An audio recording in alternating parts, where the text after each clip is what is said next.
Hello everyone, welcome along to the video today. Thanks for joining me. And I'm going to be talking about amalgamation paintings in a little bit more detail. In particular, this one here. So if you watch my video before this, so if you zap back to the week before, the video before this one, you'll see I explained how I actually go about achieving this effect here. So this is the amalgamation part. This is what I call amalgamation part of the design. And this is a technique I developed about 20 years ago. Now, in this one here, what I've done, I've decided to actually kind of split the painting, if you like. It's a bit of a hybrid, really. So sometimes you can get the amalgamation paintings and they look great. They look, it's one of those funny things. They look closer. The closer you look, the better they look. But sometimes they can look a bit overwhelming. And some people have said, really like it, but it needs kind of breaking up a little bit. So here I did like a hybrid hybrid effect, basically. So I kind of mixed it with this geometric design here. So I've used the classic blue, black and cerulean blue. Now, cerulean blue actually is quite interesting. It's a color I use quite a lot, and I always thought it was quite a new color actually, but I did a little bit of research on cerulean blue. Cerulean blue is a funny thing. I say cerulean blue because I tend to use, that's what I've known it as with my paints. I use De La Roni paints mostly, and they're marketed as cerulean blue. If you look at other people or other books or videos, they might say cerulean blue, depending on your accent, where you come from around the world. Cerulean is actually the name it was given when it was first kind of invented. Now, this kind of blue was invented in about 1816. It first appeared in watercolours, and then it appeared in oils back in about 1870, 1880.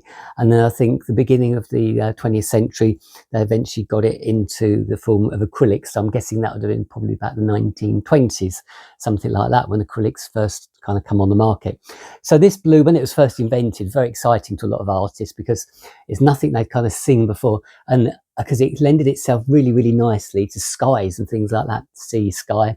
And so people adopted it quite quickly, especially people in later years like, well, I'd say later years, like Monet. He used it quite a lot. And then in the 20th century, Picasso used it quite a lot.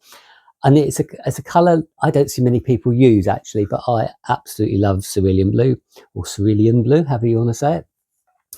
So this painting here, so I did this on this very chunky round, I say canvas, very round board here. The back of it, now normally with canvases you have to have some kind of support, so as you can see this is almost like a chopping board really. It's so thick, and I did probably about half a dozen of these.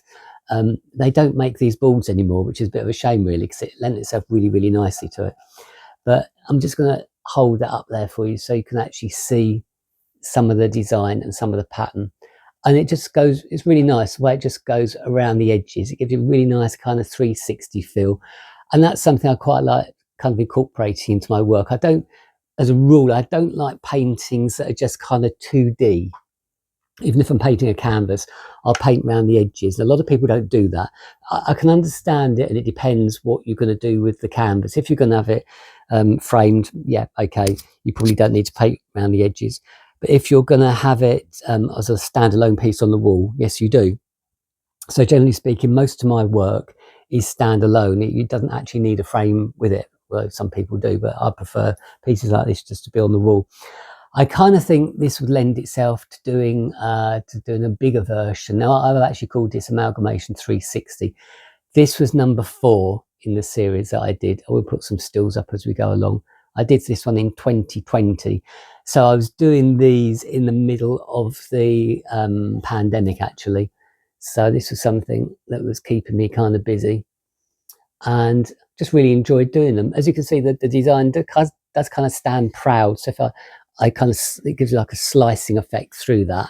And if I run my hand through there, this is kind of proud to that. That's flat. This is raised a little bit, and the same for that as well.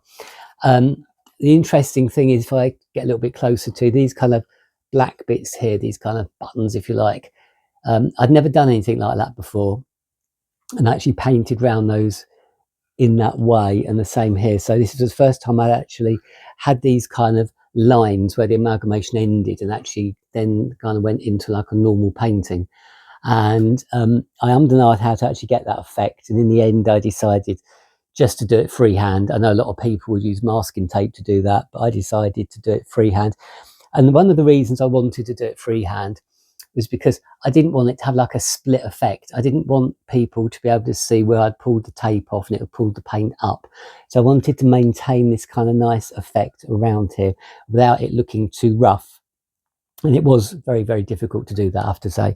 I've done it on a couple of paintings, and it's one of those things you only get one chance to do, because I underpaint the black first, and then I'll put this on around the edge. So if I go over the line into the inner circle, I've had it really. I'm in a bit of a mess, so I can't really get away from that. And acrylic paint is a bit like that in a way. It's not very forgiving. It's a great paint to use, but it is quite difficult at times, and it's not very forgiving, not like oils where you can just rub the whole thing out and start again.